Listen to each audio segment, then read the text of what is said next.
Recording.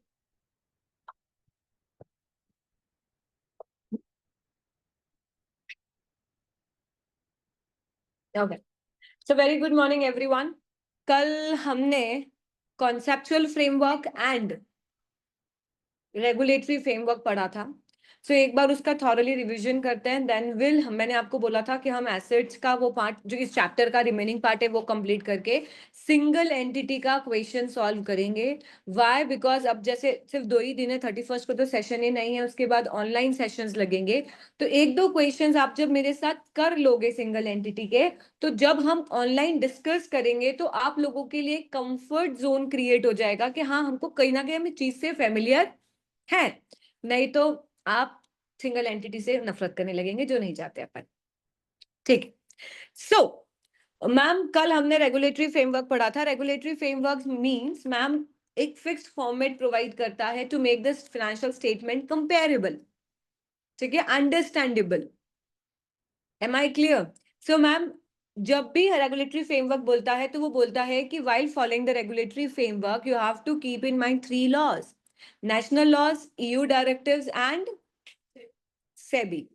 Then ma'am वो बोलता है कि why there is a need of regulatory framework, so to provide the minimum, need क्या है regulatory framework? It provides the minimum information to take decisions and reliable and relevant information हमारे financial statement में provide हो. क्या जो standards बना रखे हैं वो इटसेल्फ एक सफिशिएंट है क्या?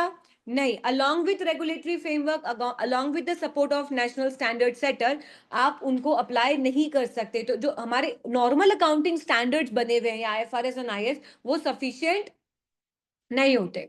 मैम दो अप्रोचेस है, principle based and rule based approach. जो हम IFRS पढ़ते हैं it is principle based approach or rule based approach? Principle based approach, because they gives the advantage and disadvantages of everything. ऐसा नहीं उन्होंने बोल दिया कि आप you have to follow this only. Am I clear? Yes ma'am. Then harmonization. ठीक है, what is the advantages? किस किस को advantages मिलते हैं for harmonization? Ma'am it's MITI, multinational entities, investors, tax authorities and international accounting firms. Ma'am, there is also a disadvantages too. Disadvantages, it's very expensive to apply. Some countries rigid hoti hai. It's difficult to apply the first time. Am I clear everyone? Yes ma'am. Ma'am, हमने सीखा था कि who is a supervisory body?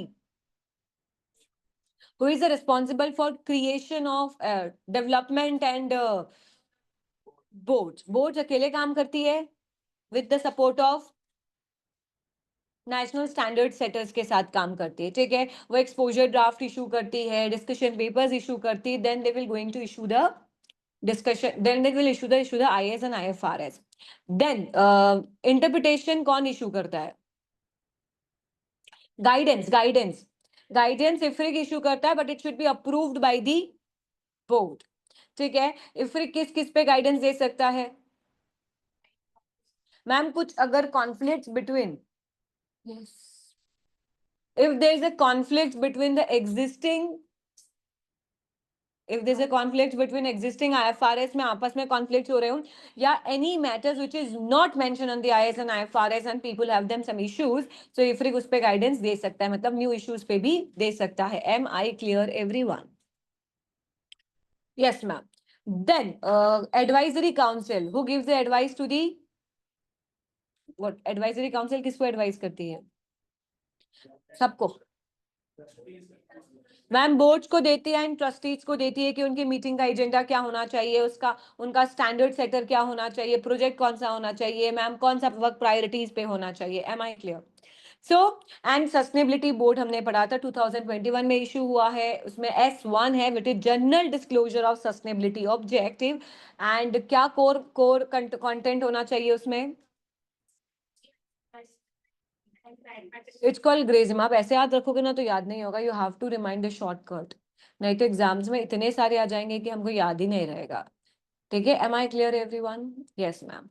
Then ma'am हमारा जो IAS and IFRS issue होता है, what is the procedure to issue? First board matter identify करता है एंड वो एडवाइजरी काउंसिल को हायर करता है, उसको बताता है कि उस पे सजेशन इनवाइट करता है। देन सेकेंड स्टेप क्या होती है, देन वो डिस्कशन पेपर्स इशू करता है, देन वो एक्सपोजर ड्राफ्ट इशू करता है। But to issue the exposure draft या फिर discussion papers, it requires the approval of directors, approval of directors, board. वो तो मुझे भी पता है, it's approve by the board. How many members should approve? 15. 8 should approved out of 15 board members. Am I clear? Even the guidance notes issued by the IFRIC should be approved by the board out of 8 members. Out of 15 members, 8 members should be approved. Am I clear? चलो, यहां तक हम settled है। फिर ma'am हमने कल पढ़ा conceptual framework. What is the conceptual framework? It provides the basis principles of financial reporting कि आपका financial statement में क्या qualities होना चाहिए, कैसा होना चाहिए, क्यों होना चाहिए। So मैम हमने एक चीज पढ़ी थी, clear aim, कि why we need of conceptual framework. Clear aim, C stand for consistency, मतलब अगर वो बेसिक्स प्रोवाइड कर देता है कि ऐसे करना है, तो सब आईएएस सब आइसोलेटेड बनते हैं ना, बट अगर अलग अलग भी बन रहे पर उनमें क्या होगी, कंसिस्टेंसी होगी। L stand for limit of inconsistencies, मतलब जब हम किसी फायर फाइटिंग सिचुएशन होती है, जिस मीन्स हमको कोई किसी आईएएस एंड आईएफआरएस में कुछ डिफॉल्ट दिख रहा है, हमने उसके अगेंस्ट में कुछ सॉल्यूशन निकाला, बट हो सकता है वो कंफ्लिक्ट कर जाए, तो फायर फाइटिंग को वो लिमिट इनकंसिस्टेंसी, बिकॉज बेसिक तो वही लेना है आपको। कोई एसेट पे भी अगर आपको कुछ अमेंड करना है, तो आपका डेफिनेशन तो एसेट का बेसिक कॉन्सेप्चुअल फ्रेमवर्क से ही आएगा ना। You have to maintain the qualities, fundamental qualities and enhancing qualities. Am I clear? E stand for eliminate inconsistencies. Then A stand for address the basic concepts. Address करता है basic concepts like हमारी किसी भी IAS and IFRS में assets, liabilities, income, expenses इनका definition mention नहीं है, तो कहाँ mention है? Conceptual framework में। R stand for resolve new issues. क्या होता है, हम जितने ट्रांजैक्शंस करते हैं, जरूरी थोड़ी है कि सामने वाला इतना इंटेलिजेंट है कि उसने सारे बिजनेस ट्रांजैक्शन जो भी एज्यूम किया सब कुछ कर दिया होगा। बिटकॉइन क्रिप्टो करेंसी नहीं है अभी, तो you have to do the accounting. अगर आपके क्लाइंट ने किया है तो यू हैव टू डू, कहां से आप बेसिक लाओगे, follow the conceptual framework. Am I clear? Then avoid manipulation. बोलो क्यों मैनिपुलेशन अवॉइड हो जाता है? मैम प्रिंसिपल है, तो इंसान अपने हिसाब से लूपहोल नहीं ढूंढ सकता। जहां रूल होता है ना, तो इंसान उस ये रूल है तो उसके इधर का कर सकता है, बट अगर प्रिंसिपल है दोनों में से एक फॉलो करना है, तो उसमें आप इन दोनों के अलावा कहां जाओगे? बात समझ में आ रही है? आई स्टैंड फॉर, देखो अगर हमारा जो बैकग्राउंड होता है, जो हमारा हम वेल ग्राउंडेड प्रिंसिपल से हमारा आईएएस एंड आईएफआरएस बना रहे हैं या कॉन्सेप्चुअल फ्रेमवर्क बना रहे हैं, सो जब हमारे जो प्रिंसिपल्स है वो इतने स्ट्रांग होते हैं, तो लोगों को ट्रस्ट होता है। आपका अगर फाइनेंशियल स्टेटमेंट में देखें तो उसने क्वालिटी दे फेथफुल रिप्रेजेंटेशन, कॉन्सेप्चुअल फ्रेमवर्क में ही दी ना, कि आपका अकाउंटिंग स्टेटमेंट कब, अकाउंटिंग फाइनेंशियल स्टेटमेंट कब सही दिखेगा, जब उसमें फेथफुली रिप्रेजेंटेशन आना चाहिए। डू यू थिंक फेथफुली मतलब complete, free from errors, free from Aires, अगर किसी फाइनेंशियल स्टेटमेंट में ये सारी क्वालिटीज होती है, तो क्या हमारा फाइनेंशियल स्टेटमेंट सामने वाला उसकी क्रेडिटेबिलिटी ट्रस्ट नहीं करेगा उसके ऊपर? If you have the financial statement all these qualities, so obviously सामने वाले का फेथ और ट्रस्ट तो आएगा ही। यस और नो? एम स्टैंड फॉर भगवान जाने, मिनिमाइज करता है इंटरेस्टेड वेस्टेड का, मतलब जो इंटरेस्टेड पार्टीज होती है, जो बड़ी बड़ी कंपनीज होती हैं, वो क्या करते हैं अपने मतलब से, अगर पैसा है तो बोलेंगे यार यार रूल बना दो हमको फायदा होगा, but that's not possible. Am I clear? Because conceptual framework fix हो चुका है। आईएएस एंड आईएफआरएस आप बना रहे हो, वो तो फिक्स है conceptual framework, this is asset, this is liabilities, this should be the objective of the financial statement, this should be the qualities. तो ये सब अगर चीजें फिक्स्ड है, तो कोई भी ओवर पावर या अच्छी रिच कंपनीज है, जैसे अंबानी, अंबानी का तो कितना बड़ा काम है, वो तो इन्फ्लुएंस कर सकती है ना, but they don't allowed.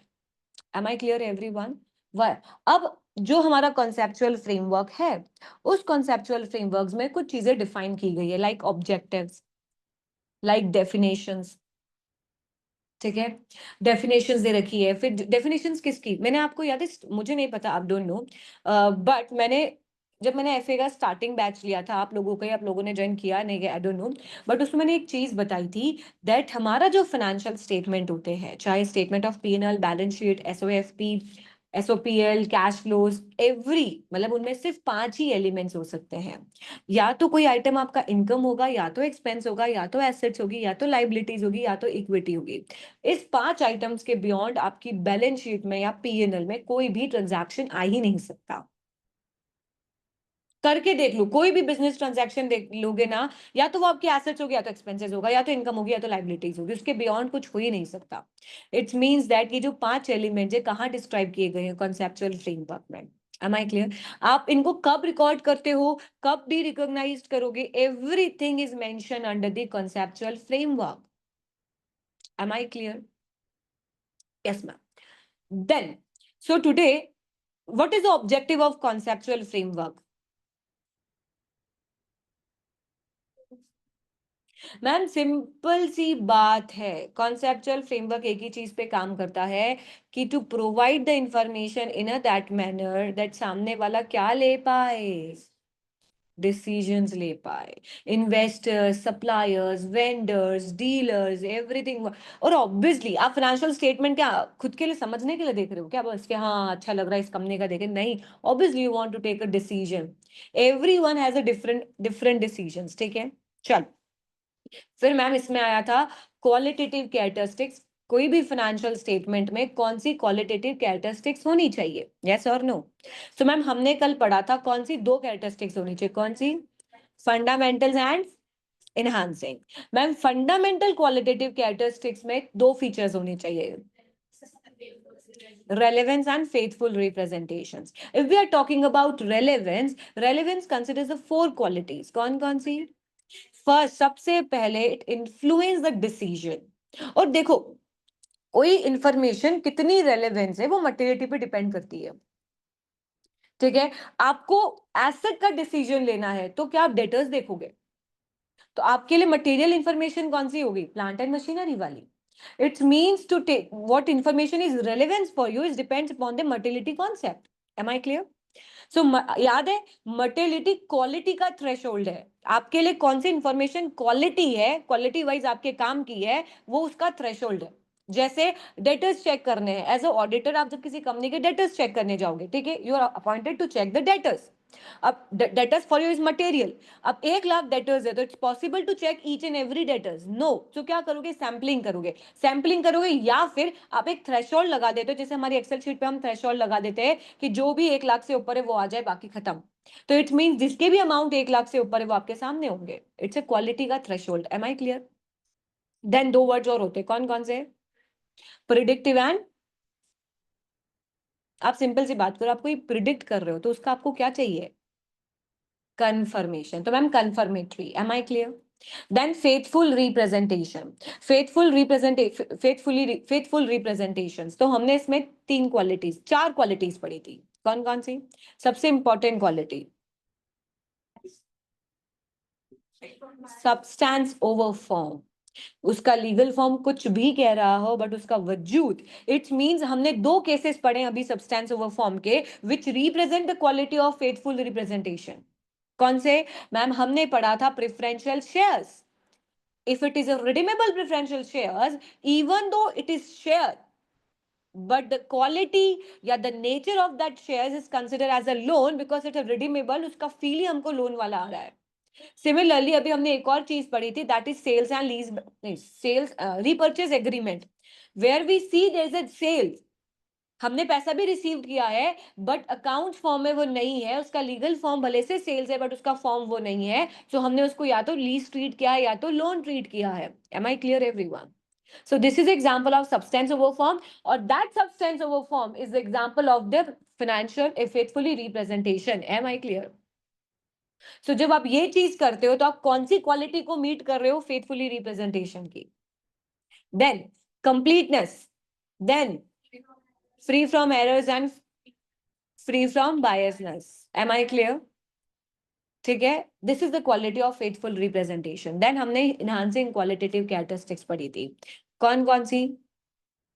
Comparability, verifiability, timeliness, understandability. Ma'am, इन चीजों में थोड़ा बहुत कॉम्प्रोमाइज चल सकता है, ठीक है, ये एक इनहांसिंग है, मतलब अच्छा बना है, उसको और बेटर, जैसे हमने खाना बहुत अच्छा बनाया, बट अगर उसका प्रेजेंटेशन बहुत और अच्छा कर देंगे, सो डू यू थिंक उस चीज की और प्रेजेंटेशन अच्छी हो गई? टेस्ट तो वही रहेगा। इट्स मीन जब आप फाइनेंशियल स्टेटमेंट बनाते हो तो क्वालिटेटिव में फंडामेंटल तो मीट होना जरूरी ही है, बट अगर आप ये भी मीट करते हो तो आपका फाइनेंशियल स्टेटमेंट और बेटर दिखता है। That is understandability, timeliness, verifiability and comparability, ठीक है? यस मैम, कल यहीं तक किया था हमने। मैंने बोला था अब आज हम एलिमेंट्स पढ़ेंगे, उनका डी रिकॉग्निशन, रिकॉग्निशंस पढ़ेंगे। देन अगर हमारे पास टाइम रहा तो हम सिंगल एंटिटी का क्वेश्चन पूरा सॉल्व तो नहीं कर पाएंगे, एज पर माय नॉलेज हम पूरा नहीं कर पाएंगे, बट जो उसके पॉइंटर्स होते हैं, जो 1 2 3 एडजस्टमेंट्स होते हैं, उन एडजस्टमेंट्स को मैं करना सिखाऊंगी कि वर्किंग की कैसे जाती है। Am I clear? Screen visible है ना?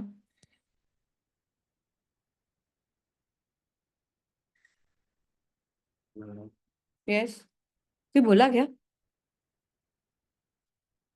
हाँ, ठीक है। एलिमेंट्स ऑफ फाइनेंशियल स्टेटमेंट, ठीक है, हमने 5 एलिमेंट्स पढ़े, अब उसको मत देखो, कॉमन सेंस पे मेरी बात सुनो। एलिमेंट्स क्या होते हैं? Assets, liabilities, equity, income and expenses. अगर कॉमन सेंस में बोले तो कोई कोई चीज मेरी एसेट्स कब होगी? जो हमको फ्यूचर इकोनॉमिक बेनिफिट्स दे, ठीक है। और जो हमने 5 कंट्रोल एसेट्स की डेफिनेशन में नहीं है, ये ध्यान रखना। जब भी आप एसेट्स की डेफिनेशन, सॉरी है, sorry I take my words back, ठीक है। एसेट्स का डेफिनेशन देखो, इसको एक बात समझना, पहले जो डेफिनेशन थी ना वो ये थी, ये नहीं था। A present resources controlled by the entity. It means all those assets which is controlled by the entity or as a result of past event is my assets. जैसे plant and machineries, furnitures, fixtures, जो भी assets को मैं control करती थी, it's my asset. Am I clear?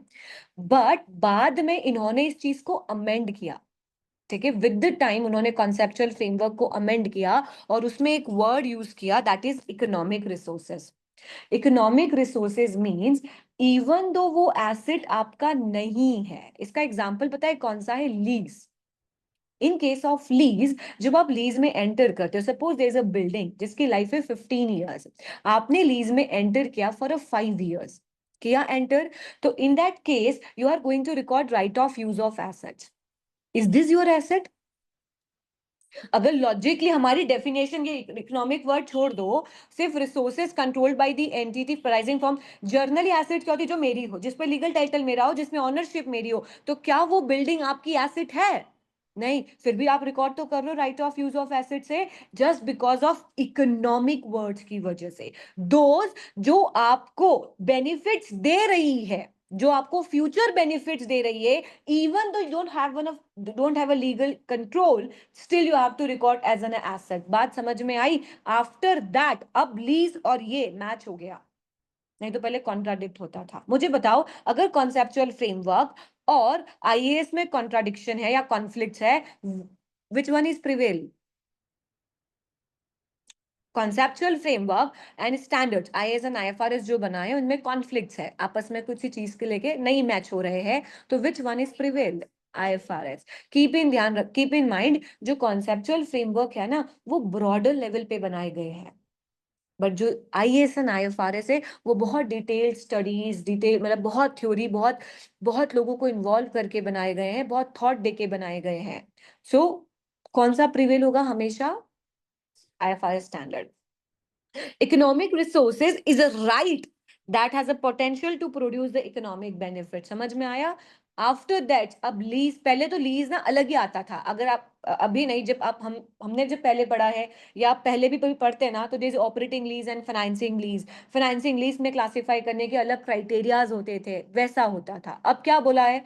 सीधे you have to record right of use of assets. कहीं operating और फाइनेंसिंग लीज का नाम सुना क्या? नहीं। बात समझ में आई? एसेट इज इकोनॉमिक, ये वर्ड बहुत इंपॉर्टेंट है, that is economic resources controlled by the entity as a result of past events. Clear? Then liabilities. अब लाइबिलिटीज मतलब क्या? Something that I have to pay, ठीक है, बट ऐसा थोड़ी होगा फ्यूचर में आएगी और आज रिकॉर्ड कर लूं। हमेशा ध्यान रखना, लाइबिलिटी हमेशा प्रेजेंट। ऐसा थोड़ी जैसे मैंने कार खरीद दिया, मुझे तो पता ही मुझे चलाना नहीं आती, तो मैं किसी ना किसी को तो ठोकूंगी ही सही। अब वो उसकी गाड़ी का एक्सीडेंट होगा ही सही, मेरे को उसको कंपनसेशन देना ही पड़ेगा, तो मैं आज ही रिकॉर्ड कर लूंगी क्या? नहीं। आपके पता होने से, आपके मन होने से, मैं तो ऐसा करूंगी होने से नहीं होगा। It should be present obligation, it should be present obligation, और जिसका रिजल्ट होना चाहिए कि that should be outflow of resources, आपके पास से कुछ जाना चाहिए, रिसोर्सेज जाना चाहिए।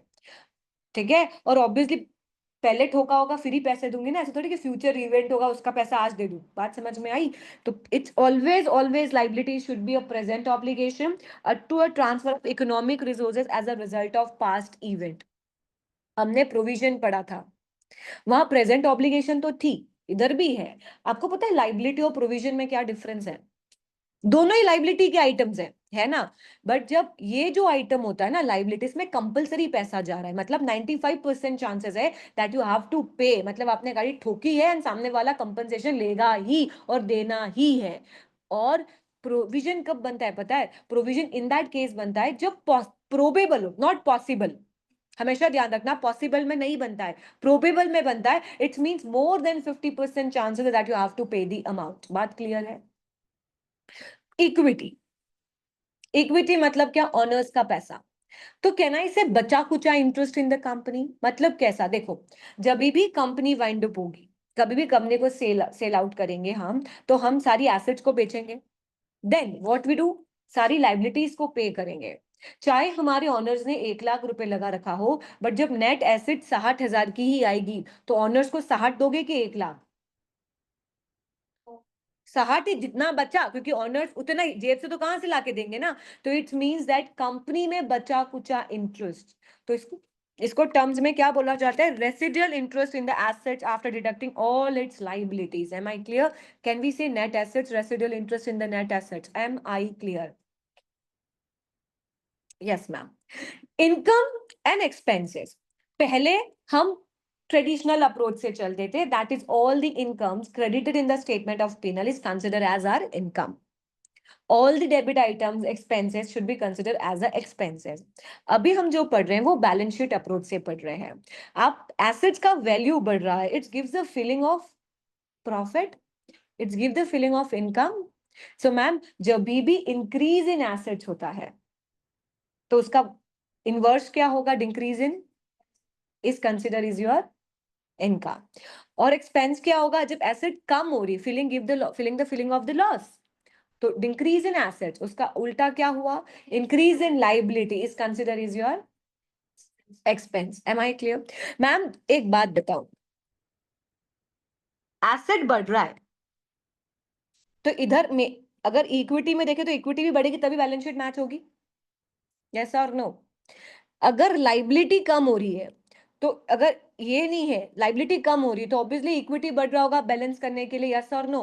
एक घट रहा है, क्रेडिट साइड एक आइटम घट रहा है तो दूसरा आइटम बढ़ ही रहा होगा ना। It's means that in case of incomes result in increase in equity, equity बढ़ेगा।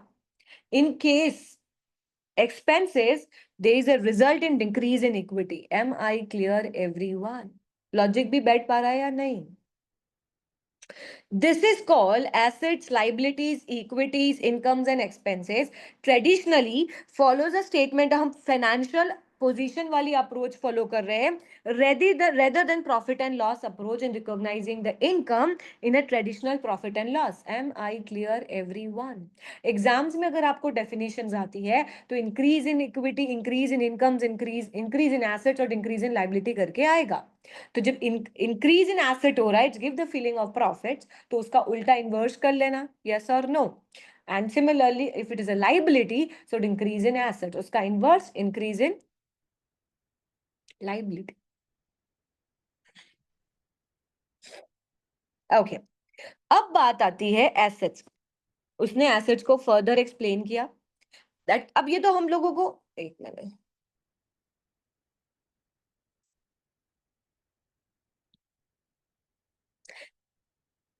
ये सिंपल सी बात है, जो हमने यहाँ पढ़ा ना उसको डिटेल में एक्सप्लेन कर रखा है, प्लेन रीडिंग है, आप लोग पढ़ लेना। Am I clear? अब बात आती है रिकॉग्निशन ऑफ दिस एलिमेंट्स, ठीक है। आपको अगर इन एलिमेंट्स को, किसी को एसेट्स, किसी को लाइबिलिटीज, इक्विटी, किसी को भी रिकॉर्ड करना है, तो आप कब रिकॉर्ड करोगे बताओ? सबसे इंपॉर्टेंट बात, आप जब रिकॉर्ड करोगे it should meet the definitions. अगर डेफिनेशन ही मीट नहीं हुई एसिड्स की, तो क्या उसको एज एसिड्स रिकॉर्ड कर सकते हैं? नहीं। So ma'am, when we are going to record, if they meet the definition one of the elements, am I clear? Sometimes it may meet the definition, it may meet the definition, फिर भी हम इसको record नहीं करते। हमारी भी तो intangible assets का डेफिनेशन मीट हो गया, बट उसके क्राइटेरिया ना रिकॉग्निशन करने के, cost can be measured, this, so तभी तो रिकॉर्ड करोगे, यस और no? However, not all the items meeting the definitions are recognized. Elements are recognized if the recognition provides useful or देखो सबसे सिंपल सी बात है, हमारा फाइनेंशियल स्टेटमेंट बोलता है you not need to mention the कचरा in your financial statement, you have to mention a minimum information that is useful for the users to take a decisions, ठीक है। Even though they meet the recognition criteria, but it's irrelevant for the users, you not need to mention it. जैसे हम contingent liabilities, हमको दिखता है ना कि it's liabilities, but हमको लगता है इट इज इतनी रेलेवेंट नहीं है, तो हम इसको कहाँ डिस्क्लोज करते हैं, मेंशन करते हो क्या स्टेटमेंट ऑफ बैलेंस शीट में, एसओएफपी में? No. Why? Because even though it meet the criterias, but ma'am, it's not relevant. So we'll disclose in the notes to account. तो मैम हम कब रिकॉग्नाइज करते हैं? जब उसको रिकॉग्नाइज करने से मेरा फाइनेंशियल स्टेटमेंट क्या दे? हमेशा ध्यान रखना, क्वेश्चन आएगा when we going to recognise the element, तो it should meet the definition first, then information को रिकॉग्नाइज करने की वजह से मेरा फाइनेंशियल स्टेटमेंट क्या दे रहा हो और मेरा फेथफुली रिप्रेजेंटेशन हो। Only in this cases I am going to recognize that element in my books of accounts. Am I clear? So क्या होना चाहिए? Definition, relevant and faithful representation. Financial position approach to recognize the, अब financial position to recognize कौन सी? Incomes and expenses. अब income कब record करोगे? जब there is an increase in assets and increase in a liability. आप expenses कब record करोगे? When there is increase in liabilities or decrease in assets. Am I clear everyone? अब बात आती है, आप देखो एक बात बताओ, आपने एसेट्स को रिकॉर्ड किया, यस और नो? ठीक है, कब रिकॉर्ड करेंगे? डेफिनेशन मीट हो गई, प्लस दो criteria, relevant and faithful representation. अब सपोज मैंने उस एसेट्स को बेच दिया, do you think you have to derecognise the assets? तो डी रिकॉग्नाइज मतलब आप आपकी एसेट्स, आपकी बैलेंस शीट या आपके पीएनएल से वो आइटम को कब हटाओगे? तो डी रिकॉग्नाइज कब करेंगे? जैसे हमारा कंट्रोल हट गया होगा उस एसेट से, ऑब्वियसली, मतलब मैंने बेच दिया, तो कब होता है? जब मैंने उसको ट्रांसफर कर दिया होगा। जब मैंने ट्रांसफर किया, तो डू यू थिंक उस पर या तो गेन हुआ होगा या तो लॉस हुआ होगा? It should be recognised. Some time देखो, even though due to the substance over form you are not able to de-recognized। कैसे? अभी रिसेंट का एग्जांपल, रेवेन्यू पढ़ रहे हो?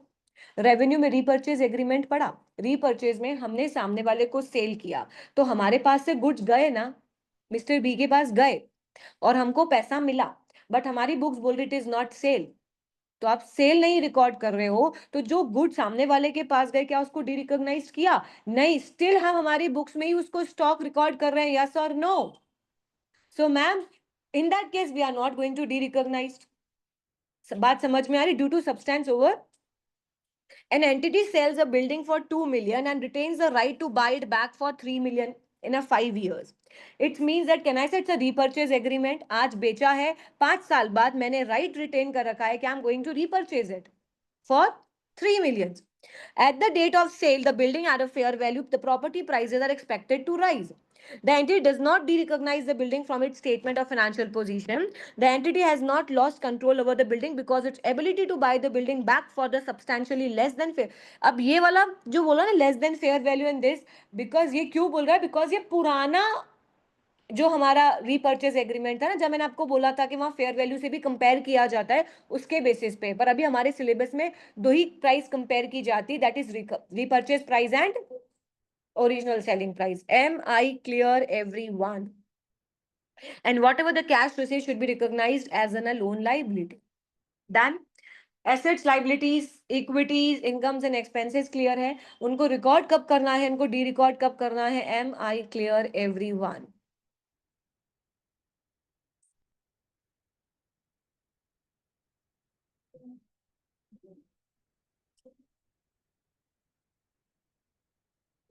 चलो,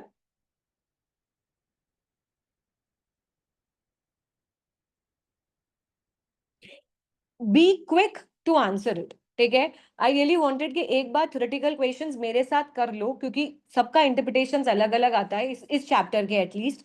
बट बी क्विक. ऐसा नहीं एक दूसरे का मुंह देख रहे हो जवाब देने में. आपको जो लग रहा है, मैं देखो हमेशा ध्यान रखना, I am sitting here, I don't want you to give the correct answer. मैं ये नहीं चाहती कि आप हमेशा करेक्ट ही दो, पर एटलीस्ट आंसर दो तो मुझे समझ में आएगा कि हमारा सोच कहाँ जा रही है, हमारा इंटरप्रिटेशन कहाँ जा रहा है. Am I clear?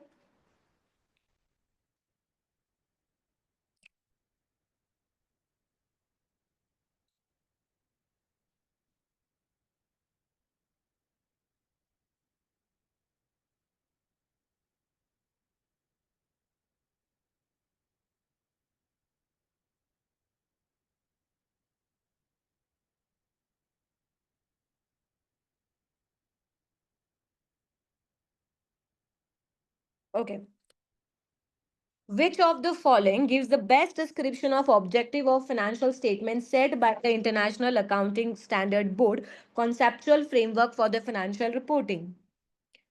हमारा conceptual framework का objective क्या है?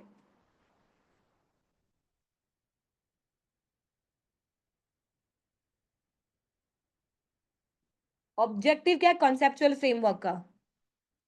क्या क्या? Decision making. D बोला ना?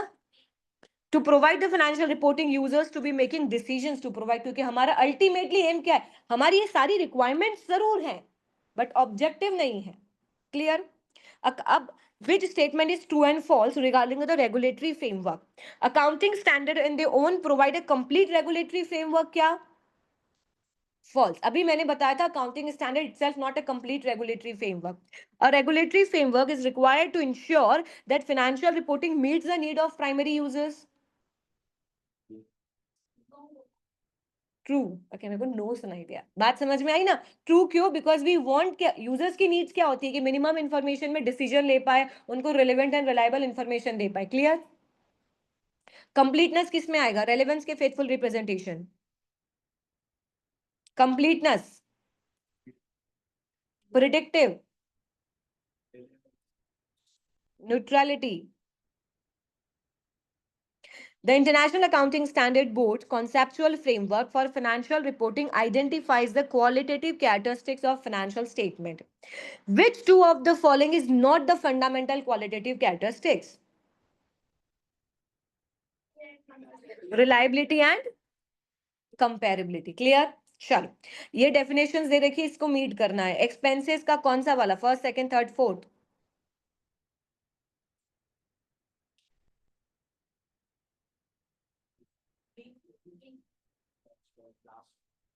लाइबिलिटी का? Assets and equity. Clear?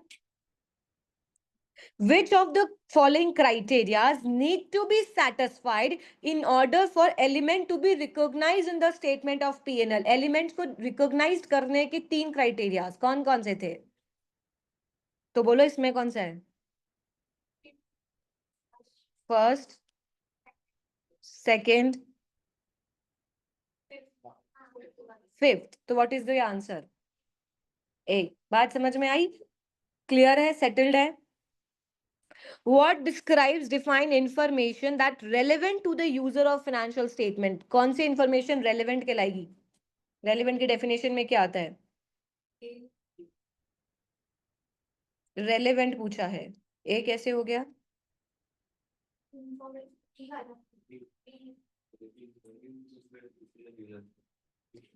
D. क्यों? Because free form errors is a faithfully representation. It's not relevance. बात समझ में आ रही है?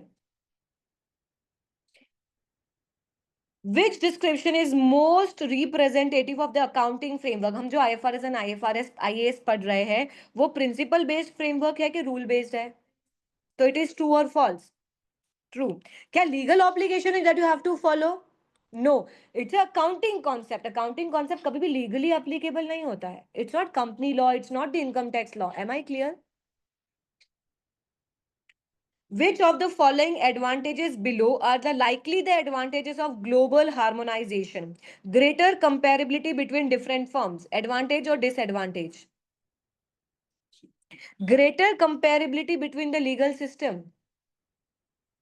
मैम ये कोई एडवांटेज नहीं है, दिस इज नॉट एडवांटेज, क्योंकि लीगल सिस्टम तो हर कंपनी का अलग अलग होता है, हर कंट्री का। वो थोड़ी आईएएस और आईएफआरएस में ला रहा है। Easier for large international accounting firms. Advantage. Clear? Which three of the followings are advantages applying principle based framework, that is called conceptual framework, accounting rather than rule based framework? बताओ। Clear M पढ़ा था? ढूंढो इसमें clear M की चीजें। हम्म।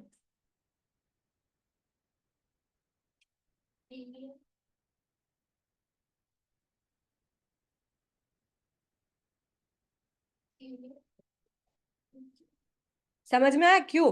Ma'am clear M पढ़ा था हमने, जिसमें फायर फाइटिंग आ गया था, जिसमें हमने कहा था एड्रेस करता है ये जो कॉम्प्लेक्स ट्रांजैक्शंस होते हैं ना, तो ये एड्रेस न्यू इश्यूज करता है, and principle it is difficult to manipulate. याद है? चलो। Faithful representation is a fundamental characteristic of useful information within the international accounting standards. Board conceptual framework for reporting, financial reporting. Which of the following treatment apply the principle of faithful representation? Faithful representation should be complete, substance over form, neutrality, and free from errors. Reporting transaction based on its legal status rather than economic substance. Is it right? No, because it should be economic substance, not on the legal existence. Excluding a subsidiary from consolidation because its activities are not compatible with those of the rest of the group. Ma'am, it's a wrong accounting. It's an error. We're not allowed to eliminate the subsidiary if the company has a different business or activities. You have to consolidate. So it is not correct. Yes or no? Recording the whole of net proceeds from the issue of loan notes, which is potentially convertible to the equity shares as a liability. You know that, ma'am, this is also the error. पता है क्यों? Because जब convertible loan notes होते हैं, you have to do the split accounting. याद है? Equity और liability, वो तो सब लाइबिलिटी में लिख रहा है, सही कर रहा है क्या? No ma'am, it is also wrong. तो फेथफुली रिप्रेजेंटेशन तो एरर की बात कर दिया ना इसने तो। Allocating part of the sale proceeds of motor vehicles to interest received through it was sold with the interest free finance. Ma'am, it is correct. क्यों? बिकॉज हमको पता है कि अगर पैसा बाद में मिल रहा है तो भले भले से वो बोल रहा है कि कोई इंटरेस्ट नहीं ले रहा हूं, बट हमको पता है there is a financing component, we have to calculate the present value, and उस पर अनवाइंडिंग ऑफ इंटरेस्ट लगेगा और हर साल वो पीएनएल में इनकम बुक होगी। यस और no? So ma'am it is correct due to the substance over form. बात समझ में आई? यस और no?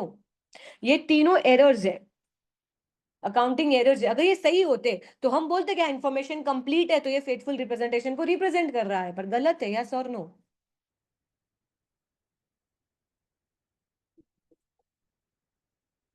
The International Accounting Standards Board conceptual framework for financial reporting defines recognition as a process of incorporating, अब recognition की बात हो रही है, which of the following elements should be recognized in the statement of P&L as described। वो उसने एक item का नाम दिया है कि आप इस आइटम को ऐसे इस नाम से रिकॉर्ड करोगे। अब पढ़ो और बताओ।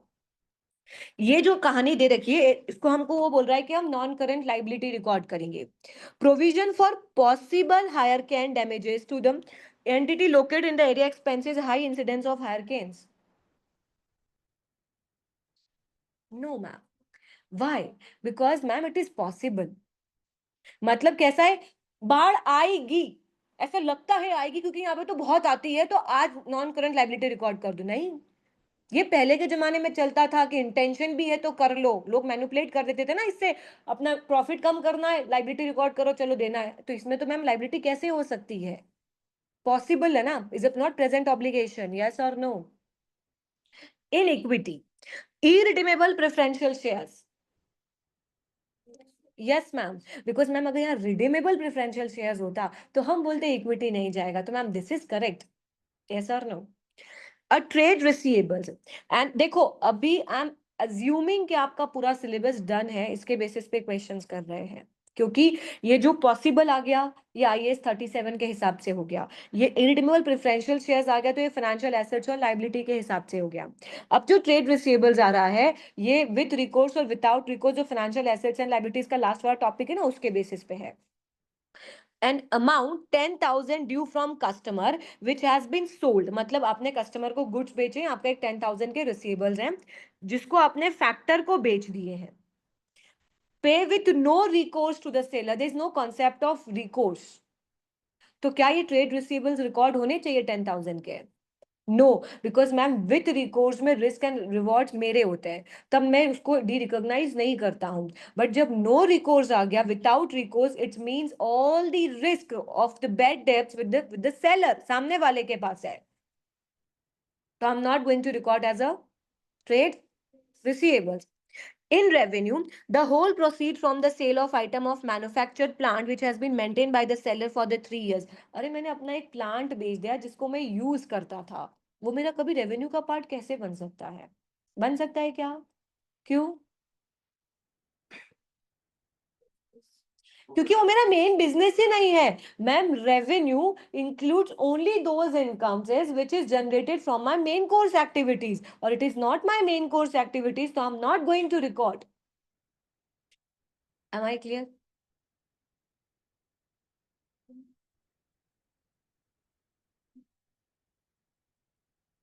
Which of the following is not included in the definition of the assets? Assets का definition क्या था?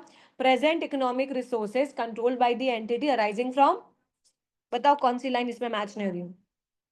The economic resources that can be reliably measured, ये ना पर्टिकुलर आईएएस एंड आईएफआरएस में बात करता है। जैसे आईएएस 38 में हमने देखा था इंटेंजिबल एसेट्स को रिकॉर्ड करने के लिए cost can be measure reliably, तो ये पर्टिकुलर आईएएस की बात है। कॉन्सेप्चुअल फ्रेमवर्क में नहीं बोला है कि किसी भी एसेट्स को रिकॉर्ड करने के लिए you have to measure the cost, उन्होंने सिर्फ इतना बोला it should be present economic resources controlled by the entity arising from. बात समझ में आई? We are done with this questions. समझ में आया कैसे टाइप के थ्योरेटिकल क्वेश्चंस आएंगे? It's not that much difficult. Difficult क्या है तो फ्रैंकली बता रही हूँ, आप बस ये वर्ड्स अच्छे से याद रखो जो मैंने अपने डिस्कस किए ना, कि रिकॉग्नाइज करना है तो मैम डेफिनेशन मीट होना चाहिए, मैम रिलेवेंट होना, रेलेवेंस होना चाहिए, मैम फेथफुल रिप्रेजेंटेशन होना चाहिए, क्वालिटेटिव कैरेक्टरिस्टिक्स पे क्वेश्चंस आ सकता है, S1 जो हमने पढ़ा उस पे क्वेश्चंस आ सकता है कि what is the core content to disclose the financial statement, तो कौन कौन से कोर कंटेंट डिस्क्लोजर्स चाहिए मैम? मैट्रिक्स, ग्रेजिम, G governance, S strategy, risk management, matrix. Am I clear? Clear? Done. So we are done with conceptual and regulatory framework. As I told you कि हम जो नया चैप्टर है वो बहुत छोटा सा चैप्टर है, ठीक है? इतना मतलब ठीक है, इतना रेलेवेंस मतलब बहुत बेसिक चैप्टर है, तो that we will do online, ठीक है? एक दिन में आराम से बैठ के पढ़ा जा सकता है online, it's not that much difficult to understand the theory. So what we going to start today, we are going to start a single entity equations. Keep in mind please, जैसे मैंने आपको इंटरप्रिटेशन और consolidation के लिए बोला था, don't directly jump to the conclusion कि इतना बड़ा है तो हमको नहीं आएगा। ट्रस्ट मी, बिलीव मी, सबसे ज्यादा पसंद कोई कॉन्सेप्ट आएगा तो वो सिंगल एंटिटी ही होगा। बिकॉज मुझे नहीं पता आप लोगों ने मुझसे कैसे पढ़ा है, क्या पढ़ा है, अगर जेन्युइनली मुझसे अच्छे से पढ़ा है और उसकी प्रैक्टिस की है, तो अगर कॉन्सेप्ट अच्छे से आता है, एंड मैं हमेशा बोलती हूँ please don't read the question in a hurry, धन धन धन धन क्वेश्चन मत पढ़ो, पॉइंटर पढ़ो, वो कहना क्या चाह रहा है उस चीज को समझ के उसकी एक एक लाइन को अगर इंटरप्रेट कर लिया, that concept is going, you going to love that concept literally. मतलब आपको डिफिकल्ट नहीं पड़ेगा, ट्रस्ट मी। तो please don't jump to the conclusion कि यार एकदम से कैसा होगा। Today we are not going to solve the entire question, ठीक है। मैं अभी आपको पीएनएल बनाना नहीं सिखाऊंगी, मैं उसकी पोस्टिंग नहीं सिखाऊंगी। अभी मैं सिखाऊंगी कि जो उसके एडिशनल पॉइंट्स होते हैं, ठीक है, एक पॉइंट पढ़ते हैं, उसको सॉल्व करते हैं और उसको देखते हैं कि अगर सिर्फ एक्सट्रैक्ट पूछ रहा होता कि पीएनएल में कहां जाएगा और बैलेंस शीट में कहां जाएगा, वो एक्सट्रैक्ट बना लेते हैं। Am I clear, everyone? So please, faith on me. Please don't jump to the conclusion. और मैं क्या पता है, सिंगल एंटिटी में 20 मार्क्स पूरे लाए जा सकते हैं। जैसे कंसोलिडेशन में 20 मार्क्स लाए जा सकते हैं ना, वैसे सिंगल एंटिटी में 20 मार्क्स इजीली लाए जा सकते हैं। बट किस्मत पता है कैसी होती है, या तो सिंगल एंटिटी आएगा या तो कंसोलिडेशन, इंटरप्रिटेशन तो आएगा ही। तो जो बच्चे ऐसे वो चल रहे हैं ना कि कोई बात नहीं, एक ही चैप्टर है, इसको छोड़ जाते हैं, तो ऐसा करना मत। क्योंकि अगर उसको छोड़ गए, देखो मैं बोल रही हूँ, हम 100% नहीं भी दे पा रहे हैं इंटरप्रिटेशन में, तो भी इट्स ओके है। अगर आपने 50% भी इंटरप्रिटेशन में दे दिया, तो भी हम बहुत विन विन सिचुएशन में हैं। बट प्लीज ये डेयर मत करना कि मैं तो इंटरप्रिटेशन पढ़ के ही नहीं जाऊंगा, मेरे को आ ही नहीं रहा है। इंटरप्रिटेशन आएगा। देखो, आप अगर मेरी तरफ देखोगे और मेरे पे बोलोगे कि मैम कराएंगी, तो वो पॉसिबल ही नहीं है। यू हैव टू, जैसे थ्योरी आपको ऑडिट पढ़ाया जा सकता है, पर लिखना तो खुद ही पड़ेगा, ड्राफ्ट तो खुद ही करना पड़ेगा। मैंने कोई भी रेशियो ऐसा हुआ जिसको इन डेप्थ नॉलेज, उसके इफ बट एडवांटेज डिसएडवांटेज, बढ़ने की एडवांटेज बढ़ने के डिसएडवांटेज सब एक्सप्लेन किए हैं। आपको सिर्फ प्रैक्टिस करना है। आपको नहीं आ रहा है ना इंटरप्रिटेशन, तो आप रोज के 2 क्वेश्चन सॉल्व करो। आप करो तो सही 10 दिन कॉन्टिन्यूस। हम क्या करते हैं, हमारा एटीट्यूड रहता है हमसे नहीं बन रहा है आज नहीं करेंगे, हमसे नहीं बन रहा है आज नहीं करेंगे, और फिर सोचते हैं कि 2 दिन बैठूंगा, 2 दिन में पूरा सुबह से लेके शाम तक। ऐसा पॉसिबल ही नहीं है। अगर आप इस चैप्टर को सुबह से लेके शाम तक करने में सोचोगे, होगा ही नहीं। ये वो वाला चैप्टर नहीं है कि सुबह से लेके शाम तक करोगे तो हो जाएगा, क्योंकि ये कॉन्सेप्ट है, मतलब एक आप समझ थ्योरेटिकल बेस है। आपको उस पर थॉट देना है।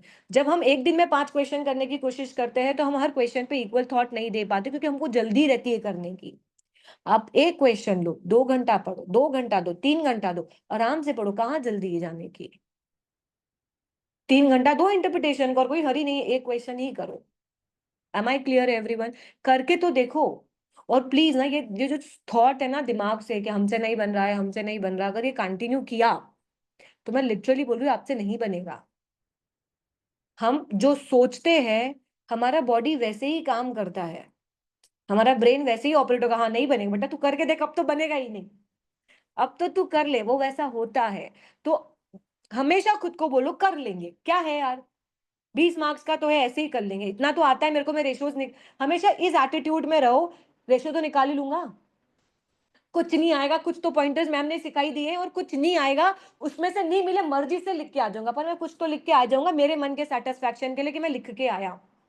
एटीट्यूड ये होना चाहिए। एटीट्यूड ये नहीं, मैं ये नहीं बोल रही कि एग्जैक्ट बुक से मैच करो, अरे मेरे को ही कोई क्वेश्चन दो कि मेरे भी मैच नहीं होंगे, ठीक है। विद द टाइम इवॉल्व होती है चीजें। Am I clear everyone? चलो, और स्टिल लोड नहीं लेने का, मैं हूं, मैं एग्जाम के दिन तक भी हूं, यू नो। आपको एग्जाम के बीच में 3 घंटे में 10 मिनट मिलते हैं रैंडम, आप कभी भी उठ के फोन लगा सकते हो उस 10 मिनट में। सो यू, आप मुझे आपका टाइम स्लॉट बता देना, बोलना मैम फोन अपने पास रखो, I promise you I pick your call, I give you the answer. Please don't do the cheating. Cheating in the sense, वहां चुपचाप फोन ले जाके फोटो खींचो, क्योंकि वो बाइकआउट कर देंगे, तो हमको कोई चीटिंग नहीं करनी है, ठीक है। एग्जाम से बहुत ध्यान रखना, चीटिंग की ना हमारी लाइफ खराब हो सकती है, हम एसीसी से डिबार्ड हो सकते हैं। सो आपको कोई चीटिंग नहीं करनी है। बट ऐसा बच्चे बोलते हैं कि you can have a 10 minutes over within the 3, मतलब वो ब्रेक देते हैं to take rest. Am I clear everyone? So और इवन मैं अभी बोल रही हूँ, 10 दिन पढ़ो, नहीं होगा ना मैं वापस पढ़ाऊंगी, आपको लगेगा ना अपन 5 दिन फिर इंटरप्रिटेशन के एक एक क्वेश्चन, मेरे को पढ़ाने में कोई दिक्कत नहीं है। लिटरली, मतलब I really wanted you to clear the exams at any cost. For me, अगर मुझे 4 घंटे भी काम करने को पड़ रहा है ना आपके साथ, आई रेडी, मैं रेडी हूं, मैं भले से प्रेस्टीज पढ़ा के वापस यहाँ के 4 घंटे आपके साथ बैठने को तैयार हूँ।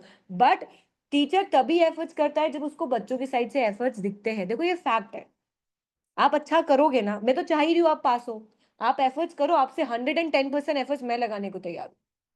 पर मैं लगाऊंगी तभी जब आप करोगे।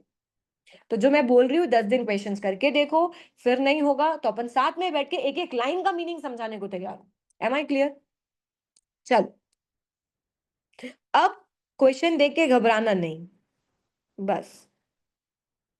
सेक्शन सी, ये कुछ भी अलग नहीं है, ये जो हमने 11th 12th में सीखा और अभी तक मैम ने जितना सिखाया उसी कॉन्सेप्ट पे है। देखो, the following is a trial balance extract. It is not complete trial balance. It means अगर complete trial balance नहीं है तो या तो ये P&L के सारे आइटम्स दे रखे होंगे या तो बैलेंस शीट के दे रखे होंगे। क्योंकि complete trial balance होता तो दोनों बनते। Relates to Monsoon Companies 30 June 2005. Question देख ले उसने बोला क्या है। Statement of profit and loss and other comprehensive बनाना ही है, statement of change in equity बनाना है और कैश फ्लो बनाना है। इट्स मीन्स दैट हमको क्या नहीं बनाना है, balance sheet. It's means balance sheet के सारे आइटम्स नहीं दे रखे होंगे, ठीक है। रेवेन्यू दे रखा है 1,13,500, इधर दे रखा है तो क्रेडिट है कि डेबिट है? क्रेडिट है। इट्स मीन पीएनएल का फर्स्ट आइटम दे रखा है, देन क्या दूसरा आइटम चाहिए होता है, सीओजीएस दे रखा है, सीओजीएस, ठीक है। रिसर्च एंड डेवलपमेंट कॉस्ट दे रखी है। मैम ये कुछ टोटल देखो, ये जो ट्रायल बैलेंस में आइटम्स दे रखे होते हैं ना, वो टोटल खर्चा दे रखा होता है, टोटल। आपको बाइफरगेट करना है कितना आइटम पीएनएल में जाएगा, कितना आइटम बैलेंस शीट में जाएगा या कैपिटलाइज होगा। अगर मैं लॉजिकली अभी मैं नई क्वेश्चन के इंटेंशन से कराऊं तो हमको पता है रिसर्च फेज का जितना भी खर्चा है वो कहां जाता है और डेवलपमेंट कॉस्ट का कहां जाता है। मैं भले से डेवलपमेंट जनवरी से मीट हो गया हो, बट अगर मेरे मार्च से अगर डेवलपमेंट फेज के क्राइटेरिया स्पाइरेट्स के मीट हो रहे हैं तो कैपिटलाइज कब से होगा, तो जो जनवरी से लेके मार्च तक का है वो कहां जाएगा, एसओपीएल में। क्लियर है? Yes ma'am. डेप्रीसिएशन कब से लगेगा, अमोर्टाइजेशन सॉरी, कमर्शियल प्रोडक्शन से, ठीक है। अगर इस साल कमर्शियल प्रोडक्शन में नहीं आया होगा तो लगाओगे क्या, no ma'am. Clear? Distribution cost दे रहे कि नॉर्मल खर्चा है, एडमिन एक्सपेंसेस नॉर्मल खर्चा है, loan notes interest and dividend paid. Ma'am loan note पे इंटरेस्ट है और हमने डिविडेंड पेड किया, वो खर्चा है ऑब्वियसली एक। लोन नोट अगर कुछ नई डिटेल दे रखी होगी आगे फर्दर तो पीएनएल में फाइनेंस कॉस्ट में चला जाएगा और डिविडेंड पेड रिटेन्ड अर्निंग में से माइनस हो जाएगा, जो हम कहां पे दिखाएंगे, चेंज इन इक्विटी में। ओपनिंग रिटेन्ड अर्निंग, इस साल का प्रॉफिट ट्रांसफर और डिविडेंड माइनस, यस और नो। कुछ ऐसी बात अभी तक जो हमने नहीं सीखी? नहीं। इन्वेस्टमेंट इनकम दे रखी है, मैम पीएनएल में इनकम डाल देंगे, यस और नो? डालेंगे। फॉर्मेट हमारा तो फॉर्मेट भी फिक्स है, ठीक है। Yes ma'am. इक्विटी शेयर्स दे रखे हैं $1 ईच, इट्स मींस 30,000 शेयर्स होंगे। और मैम इसमें कुछ डेट्स नहीं लिखी, मतलब ईयर एंड का ही दे रखा होगा, यस और नो? नहीं तो beginning of the year date लिखते, नहीं दे रखा। 5% लोन नोट्स दे रखे हैं, कितने, 20,000 का 5% इंटरेस्ट लगा होगा, यस और नो? ओके। रिटेन्ड अर्निंग दे रखी है 1 जुलाई 2004, कैन आई से बिगनिंग ऑफ द ईयर की रिटेन्ड अर्निंग दे रखी है, यस मैम। हमको इस साल का प्रॉफिट ट्रांसफर करना पड़ेगा और इसमें से डिविडेंड माइनस कर देंगे तो क्लोजिंग रिटेन अर्निंग आएगी, यस और नो?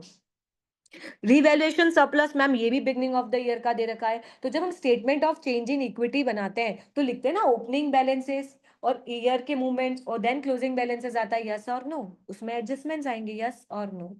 Yes ma'am. कुछ ऐसा जो हमको अभी तक समझ में नहीं आया? अदर कंपोनेंट्स ऑफ इक्विटी दे रखा है, कोई बड़ी बात नहीं। मैम इक्विटी में अदर कंपोनेंट्स में आते हैं ना, शेयर प्रीमियम्स, इन्वेस्टमेंट रिजर्व्स, कुछ भी आ सकता है। और मैम इसमें कोई डेट नहीं दे रखी, मतलब we are assuming it's a closing balance. तो ओपनिंग बैलेंस किस किस के दे रखे हैं, सिर्फ 2 जनों के, यस और no? Ma'am property at valuation 1 July 2004, मतलब मैम प्रॉपर्टी की वैल्यू दे रखी है, हो सकता है उसका कुछ वैल्यूएशन किया होगा 28,500, मतलब अब ये उसकी करेक्ट वैल्यू है, कैन आई से? अगर यहाँ पे कॉस्ट होती तो हम अक्यूमुलेटेड डेप्रिसिएशन ढूंढते, उन्होंने बता दिया एक प्रॉपर्टी है जिसकी वैल्यू 1 जुलाई 2004 को कितनी है, इसमें से कोई डेप्रिसिएशन भी माइनस करेंगे क्या, करेंगे ना इस साल का, मतलब पुराने सालों का कोई भी डेप्रिसिएशन है क्योंकि बिगनिंग ऑफ द ईयर दे रखी तो इस साल का डेप्रिसिएशन माइनस होगा। पर हमको समझना पड़ेगा ये प्रॉपर्टी ऐसा तो नहीं इन्वेस्टमेंट प्रॉपर्टी है, फेयर वैल्यू मॉडल, डेप्रिसिएशन लगेगा क्या, नहीं। Clear? Plant and equipment at cost, cost लिखिए मतलब मैम जिस वैल्यू पे खरीदी गई होगी वो वाली वैल्यू होगी, तो कहीं ना कहीं अक्यूमुलेटेड डेप्रिसिएशन दे रखा होना चाहिए, and that is called accumulated depreciation on 1 July 2004। मतलब इस साल का डेप्रिसिएशन प्रॉपर्टी और प्लांट एंड मशीनरी दोनों पे नहीं लगा है। आया समझ में? ट्रायल बैलेंस कुछ ऐसा बहुत अजीब सा तिगड़म खान नहीं। अब एक पॉइंटर पढ़ते हैं, बहुत ध्यान से पढ़ना, ठीक है। Marston commenced a research and development project on 1 जनवरी 2005। कब स्टार्ट किया उसने? हमारा फाइनेंशियल ईयर, मतलब हमारे इस फाइनेंशियल ईयर में कितने मंथ आ गए? 6 मंथ्स है। तो मैम 6 मंथ्स है। अब वो कहानी देगा 6 मंथ में रिसर्च कितना होगा और डेवलपमेंट कितना। It spent 1 million per month on research until 31st March 2005। 3 महीने किस में डाले? रिसर्च में। ऐसा लिख सकती हूँ, कितना हो गया होगा? 3 मिलियन हुआ होगा, कहाँ जाएगा? क्लियर है? At which date the project pass into development stage, मतलब 1 अप्रैल से वो अप्रैल, मई एंड जून, कितने महीने? ठीक है। डेवलपमेंट स्टेज में गए। From this date it spend 1.6 million per month until 30 June, तो कितने हो गए? 4800। यस और नो? Yes ma'am. मैम आगे पढ़ लेते हैं कि डेवलपमेंट फेज स्टार्टिंग से ही मीट हो गया था कि नहीं। At which the date development was completed, इस दिन कंप्लीट हो गया। However it was not until 1 May 2005 that the director of monsters were confident that the new product would be commercially success. मतलब पायरेट्स के criteria किस दिन के बाद से मीट हुए? 1 मई। तो कहना इससे इसको बांटना पड़ेगा। मई एंड जून 2 मंथ कैपिटलाइज्ड के हैं एंड 1 मंथ एग्री। कितना आया? 1600 और 3200। तो अगर मैं पूछती हूँ पीएनएल में कितना जाएगा, तो कितना जाएगा? 4600। क्लियर? और कैपिटलाइज्ड कितना होगा? अब ये तो ईयर एंड पे ही कंप्लीट हुआ है, तो क्या अमोर्टाइजेशन होगा? No ma'am. ठीक है। टोटल कितना बैठ रहा है? 3 और 4 800 कितना होता है? मतलब टोटल रिसर्च एंड डेवलपमेंट का खर्चा कितना? रिसर्च एंड डेवलपमेंट कॉस्ट का टोटल खर्चा कितना? उसने टोटल खर्चा दे दिया, आपको इसको बाइफरगेट करना है, तो आप पीएनएल में कितना डालोगे? 4600। और बैलेंस शीट में कैपिटलाइज कितना होगा? अब बात ये आती है पीएनएल में कहाँ डाले? Expenses research and development should be charge to. तो इट मींस जब हम पीएनएल में सीओजीएस लिखेंगे, कितना है सीओजीएस? 88,500। उसमें हम एक खर्चा ऐड करेंगे रिसर्च एंड डेवलपमेंट का, कितना? बात समझ? 4600। और बैलेंस शीट में एक एसेट, देखो बैलेंस शीट बनानी नहीं है, अगर बनानी होती तो हम नॉन करंट एसेट्स में एक एसेट लिखते that is called development assets, और उसका नाम, उसका खर्चा कितना डालते हैं। हो गया 700-800 का बाइफरकेशन। अब ये बताओ क्या ये कुछ नया सीखा? तो डर किस बात का? आराम से एक एक। अब एक बात बताओ, आप इसको पूरा पढ़ते ना तो कंफ्यूजन होता कि कितना पीएनएल में डालना है, कितना बैलेंस। एक एक पॉइंट पढ़ते जाओ, वाइफरगेट करते जाओ, इस चार्ट बना, क्लियर कट नहीं दिख रहा पीएनएल में कितना जाएगा और बैलेंस शीट में कितना जाएगा। हर पॉइंटर को ट्रस्ट मी, आप एग्जाम में ना जल्दी करने के चक्कर में हम फेल हो जाएंगे, ये फैक्ट है। आप बहुत आराम से क्वेश्चन पढ़ना। 2 बार पढ़ोगे ना तो उतना ही टाइम जाएगा, एक बार पढ़ा फिर वापस पढ़ा फिर वापस पढ़ा, टाइम उतना ही जाएगा। इससे अच्छा धीरे धीरे एक बार पढ़ लो। बात समझ में आई? कुछ ऐसा पॉइंट जो अपन ने नहीं पढ़ा हो अभी तक इसमें। चलो नेक्स्ट देखें। मॉन्स्टन प्रॉपर्टी इज, देखो मैं अभी पैनल बनाना नहीं सिखा रही हूँ, मैं बनाऊंगी आपके साथ, डोंट वरी, अभी हम सिर्फ पॉइंटर समझ रहे हैं। अब एक बात सोचो, क्या ये क्वेश्चन 2 नंबर में नहीं आ सकता था? बस आप यही समझो कि 2-2 नंबर के 5 पॉइंट दे रखे हैं, बस एक एक पढ़ो और सॉल्व करो। जब ये सॉल्व कर लो, अगर मैं आपको बोलूं इसकी पोस्टिंग करो, तो सीओजीएस में जाके ऐड नहीं करते और बैलेंस शीट में जाके नहीं ऐड करते 3200, हो गई पोस्टिंग भी खत्म हो गई। तो एक एक नीचे वर्क पीएनएल का पूरा फॉर्मेट बना लो, नीचे एक एक वर्किंग करो और उसकी पोस्टिंग करते जाओ ऊपर, बस बात खत्म। फिर तो ये जो डेटा दे रखा है ना, यही लिखना रहेगा उसके अंदर। मैं कराऊंगी, देखना आपको इतना इजी लगेगा ना, डिफिकल्ट नहीं लगेगा। चलो पढ़े सेकंड पॉइंटर। मॉन्स्टन property is carried at fair value, मतलब ये जो प्रॉपर्टी है किस वैल्यू पे दे रखी है, मतलब बिगनिंग, मेरी बात सुनो, इसने बिगनिंग ऑफ द ईयर की वैल्यू दे रखी है, यस और नो? ये 28,500 किस दिन की वैल्यू दे रखी है? 1 जुलाई 2004। ईयर एंड कब है? 30 जून, मतलब बिगनिंग की दे रखी है। Yes ma'am. Is carried at fair value which at 30 June 2005, मतलब ईयर एंड की फेयर वैल्यू दे रखी है 29 मिलियन। ठीक है। The remaining life of the property at the beginning, उसने अपने को नहीं बोला इट्स इन्वेस्टमेंट प्रॉपर्टी, तो हम इसको क्या कंसिडर करेंगे? Business property. ठीक है। सो बिजनेस प्रॉपर्टी मतलब they are following the revaluation model for this. Revaluation मतलब आपको ईयर एंड पे इसको कहां पे लाना है? फेयर वैल्यू पे। बट ये तो बिगनिंग ऑफ द ईयर की वैल्यू है, so do you think year end की पहले कैरिंग वैल्यू निकालनी पड़ेगी, यस और नो? Yes ma'am.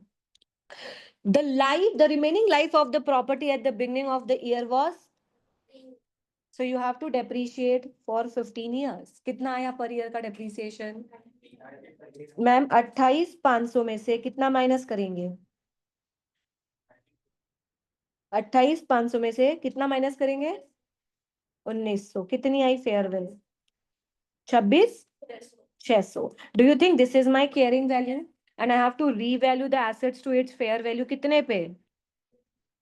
तो क्या फीलिंग दे रहा है, गेन की या लॉस की? कितना? 2400 is revaluation gain. Balance sheet पे एसेट्स कितने का दिखेगा?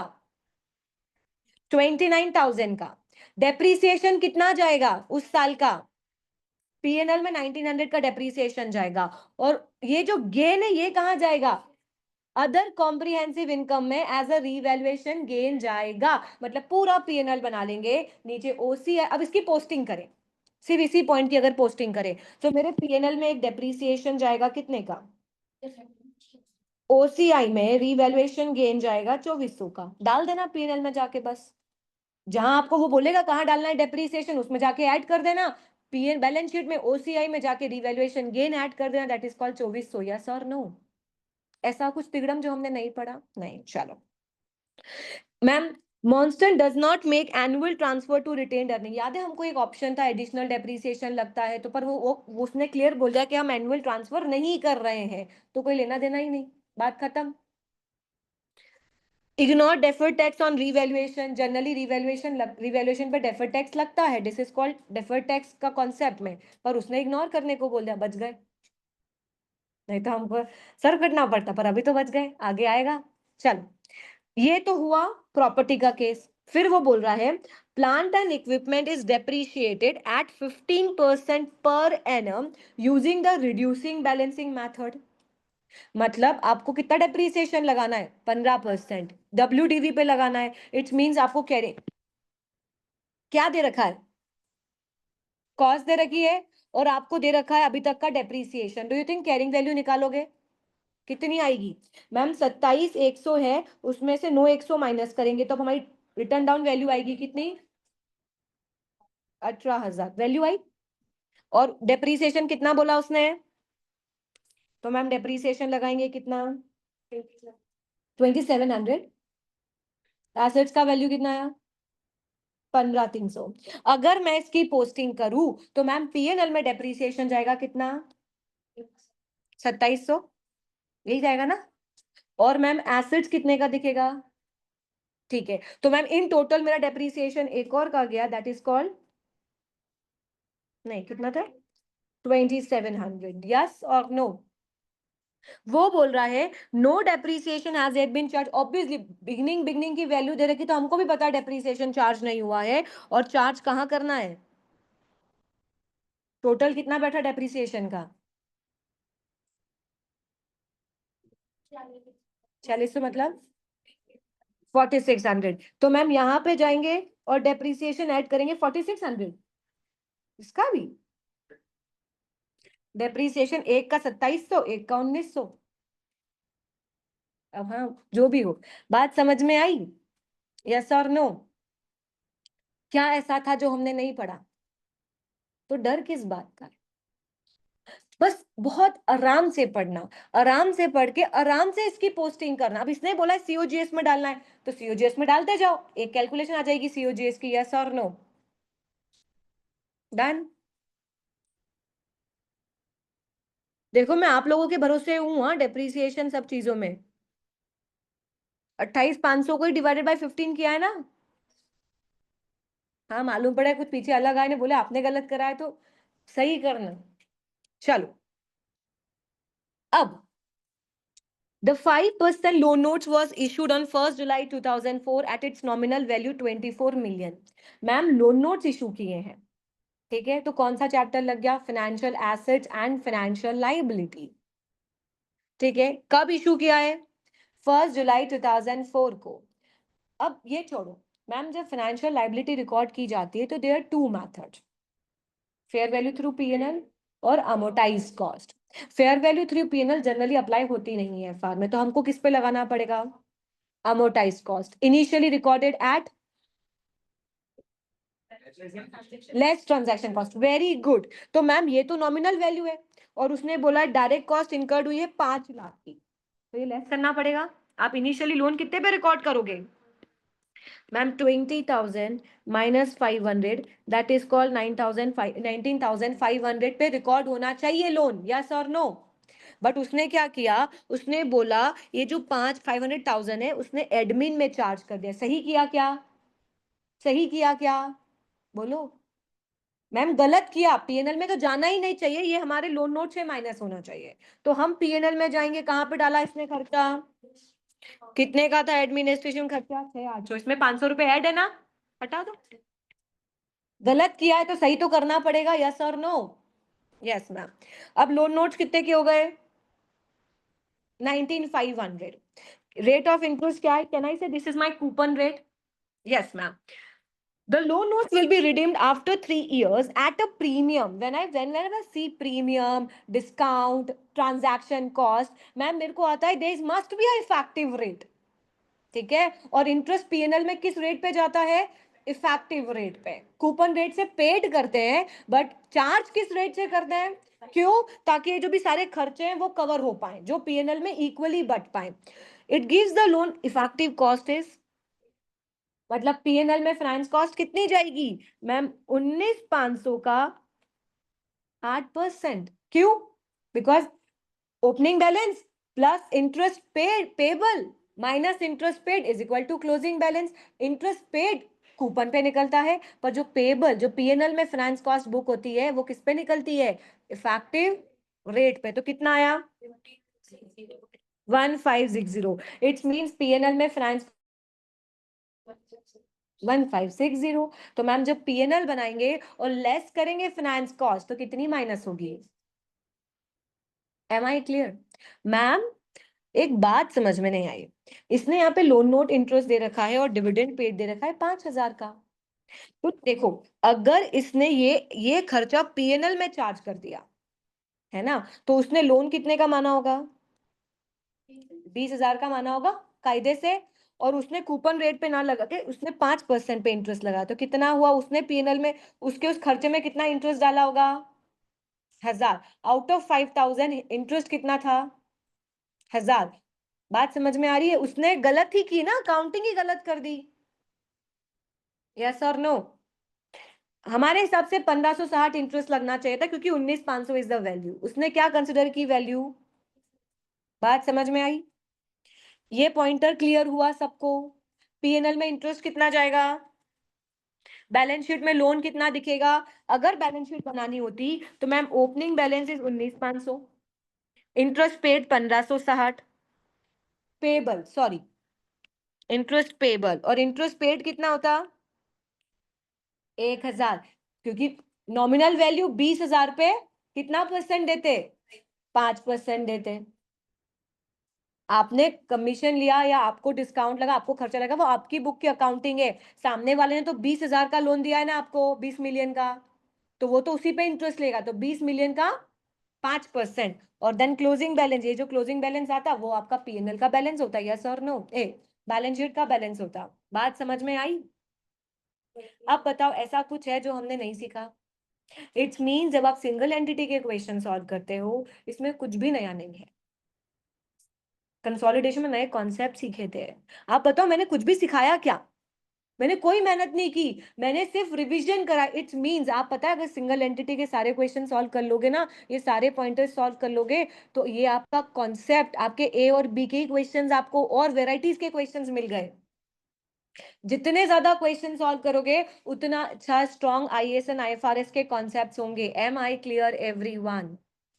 ठीक है, एक लास्ट पॉइंट और समझ लेते हैं, देन हम इसको कंटिन्यू कल करेंगे। मैं पूरा पीएनएल फॉर्मेट बनाना सिखाऊंगी आपको, इसका statement of change in equity भी सिखाऊंगी, इसका एसओपी एसओपीएल भी, change in equity and cash flow, जो भी तीनों पूछे। और कल एक क्वेश्चन और समझेंगे।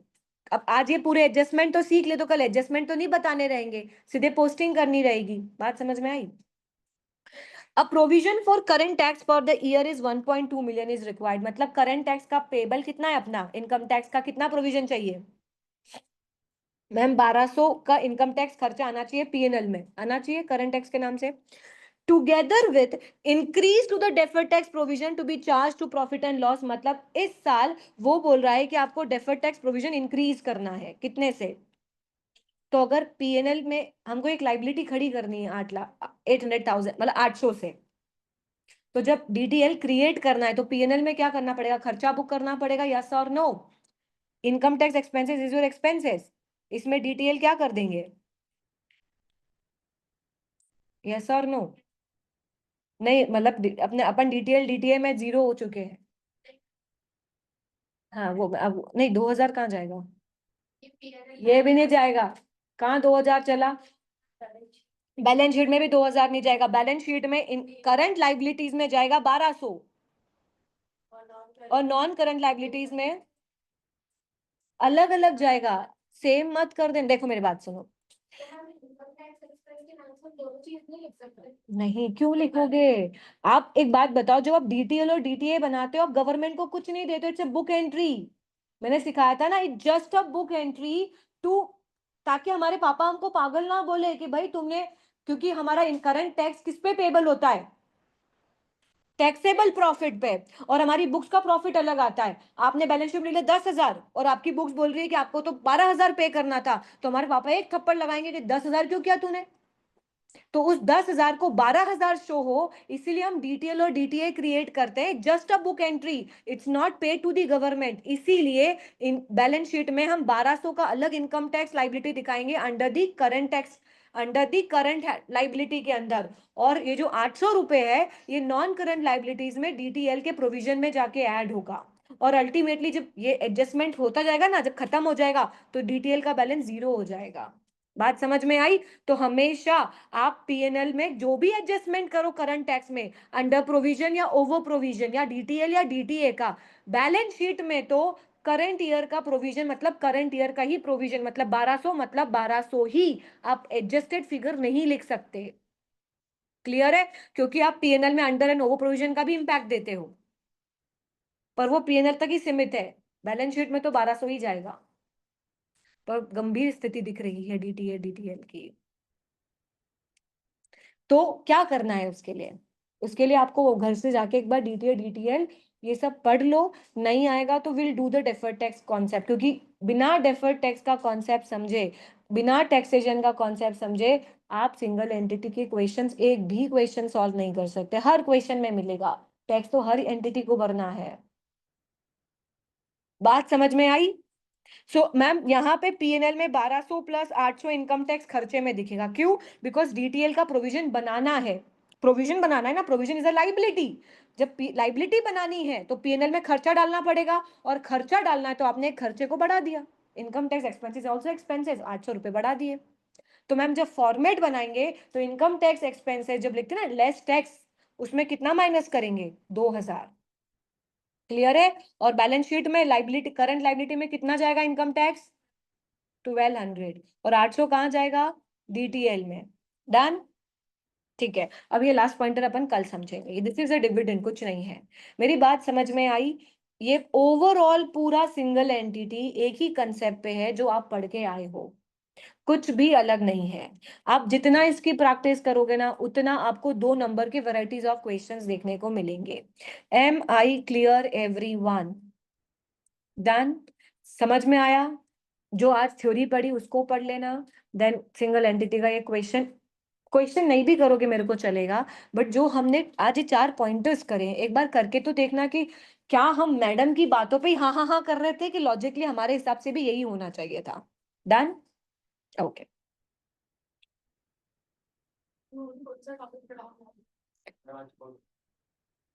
एक मिनट। सक्षम, समझ में आया? सक्षम, सक्षम कभी आएंगे?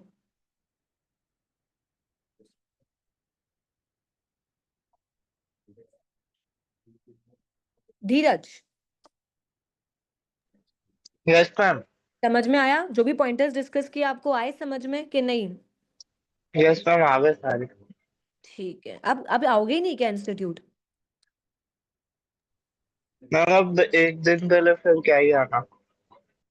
ओहो, वेरी गुड यार। एक दिन के लिए क्या ही आना, फिर तो आप खुद ही गायब हो रहे हो।